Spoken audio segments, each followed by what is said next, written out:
Magandang araw po, Doc Willie ito. Pag-usapan natin tungkol sa sinok. Sinisinok ba kayo or hiccup sa English? Paano ba maalis ang sinok? Delikado ba yan? Pag-usapan natin ha. Ang hiccup or sinok nanggagaling yan dahil tumitigas yung isang muscle sa ibabaw ng tiyan. Ang tawag dito diaphragm. Pag tumitigas yan, sinisinok ka. So, anong mga dahilan bakit tayo sinisinok? Unang-una pala, pag sinisinok kayo, minsan kinakabahan kayo, di ba? At parang medyo sumisikip ang dibdib o parang sa lalamunan may nakabara, kasama din yan sa pagsinok. Normally, ang pagsinok, sandali lang dapat. Mga ilang minuto lang mawawala na. Pero minsan, tumatagal din. Lalo na pag lumampas ng 3 oras, sinisinok ka pa. Baka kailangan natin magpa-check sa isang doktor. Ano bang dahilan bakit tayo sinisinok? Kadalasan po, naparami ang pagkain. O kaya ang dami mong kinain, lumaki yung tiyan, napuno ng pagkain. Ayan, parang nai-irritate yung diaphragm natin. Kaya nagko-contract siya, humihilab siya, at sinisinok ka. Pag sobra daming soft drinks na iniinom, soft drinks, carbonated drinks, kasi ang soft drinks may may hangin, kaya kinakabag ka rin. Sobra daming alak, hard drinks, beer, makabag din, lalaki ang tiyan. Salita ng salita, pwede rin. At habang kumakain, nagsasalita ka, nalulunok mo yung hangin. Yung sobrang stress o sobrang excited, pwede rin po sisinukin. Yung kumakain ng candy o nagchuchewing gum, minsan sinisinok din sila. Okay? Meron pong sinok na matagal bago mawala. Ito yung binabantayan natin. Anong ibig sabihin matagal? More than 3 hours, matagal. Lampas ang araw, matagal yon. Pag ganito po katagal, iba na ang dahilan nito. Posible may diferensya na sa nerve o sa ugat natin. Kasi ang diaphragm, konektado yan sa vagus nerve or yung phrenic nerve na connected yan sa diaphragm. So kung may problema sa nerves, palagay natin, na stroke o may infection sa spinal cord, yan, pwede yan, yung matagalang sinok.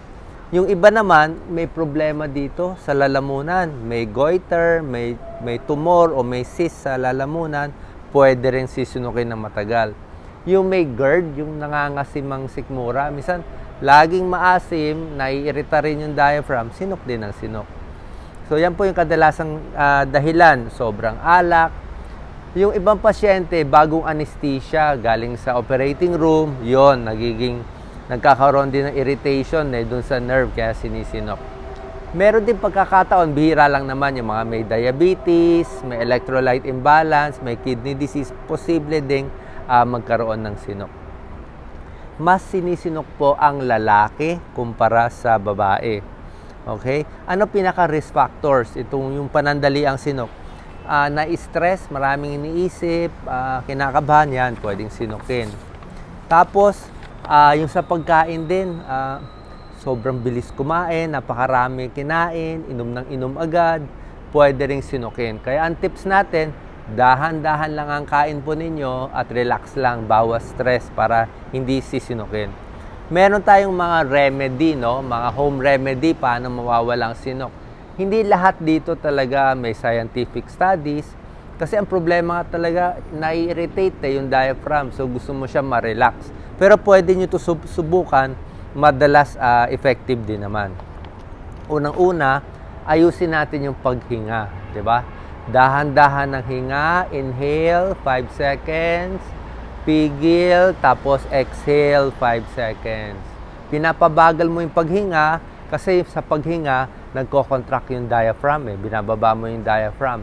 Pag gumihinga tayo, lumalaki yung lungs, yung diaphragm, itong sumisinok, siya ang nagagalaw mo. So, dahan-dahan, pinaparelax natin siya. Yung iba naman, medyo pinipigil yung paghinga, pigil na mga 5-10 seconds, relax lang bago labas. Tuloy-tuloyin mo lang to.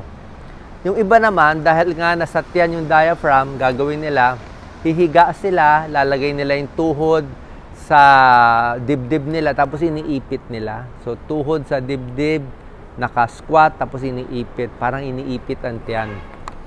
Pwede rin yun subukan. Yung iba naman, another tip, yung medyo iire, parang dudumi. Pag umiiri kasi nagko-contract, minsan nawawala din yung sinok. At ibang bagay pa na pamparelax na pwede matanggal ang sinok. Pwede nyo i-massage yung kamay, konting masahe sa kamay, kaka-relax. Isa pa, masahe dito sa likod, dito sa may batok, dito sa may shoulder, pwede nyo i-masahe. Sabi ng iba, pag minamasahe yung likod, pwede ma-stimulate yung phrenic nerve. Medyo parang kakalma din. Tapos sa pag-inom naman, sinisinok ka na So, kadalasan yung warm, maligamgam na tubig, medyo mainit na tubig, nakaka-relax ng tiyan. So, pwede rin i-try yon. Yung iba naman sabi malamig. Pero para sa akin, mas hindi ko gusto malamig So, subukan nyo. Pwedeng malamig o maligamgam. Mas gusto ko maligamgam. Dahan-dahan na pagkain. Pwede rin po sumipsip ng lemon or calamansi. Yung iba, tinatry. Konti lang hindi naman marami. Baka maging acidic. Sumisip-sip lang ng lemon o calamansi. Konting inom ng tubig para may panlasa lang. So, yung iba nawawala din yung sa sinok. Okay? Pero ang isang magandang remedy, pwede rin po na i-distract nyo lang ang sarili nyo. Ano yung sabihin i-distract? Huwag nyo lang pansinin. Minsan kasi ang sinok, pag pinapansin mo, lalong nandyan Di ba? Yung bata, sinok ng sinok. Huwag mo lang pansinin. Mag-isip ka na ibang bagay. Distract mo sarili mo. Gumawa ka na ibang bagay. Tapos, syempre, luluwagan mo konti yung pantalon mo. Pwede tayo, lakad-lakad para matulungan yung pagtunaw ng pagkain. Kasi kadalasan nabusog ka, napuno mo ng pagkain yung tiyan mo, kaya nahirapan, naipit yung diaphragm, kaya sinisinok. So, intayin mo lang, dahan-dahan, mawawala din. So ulit, dahan-dahan na lang kain para hindi sinukin. Kadalasan ng sinok hindi delikado, sinabi ko, unless lampas 24 hours, sinisino ka pa. Ngayon, pag pupunta kayo sa doktor, merong mga tableta na pwedeng ibigay ang doktor na minsan effective, minsan hindi effective. Isa dito yung metoclopramide, itong Plasil. Yung iba nagbibigay ng mga mahirap na to ireseta chlorpromazine, haloperidol, pang psychiatry medicines to, pero may tulong din siya minsan sa sinok. Pero para sa akin, yan ang mga binibigay ng doktor. Pero itong mga home remedies natin, relax lang, dahan-dahan na pagkain, okay na po yon.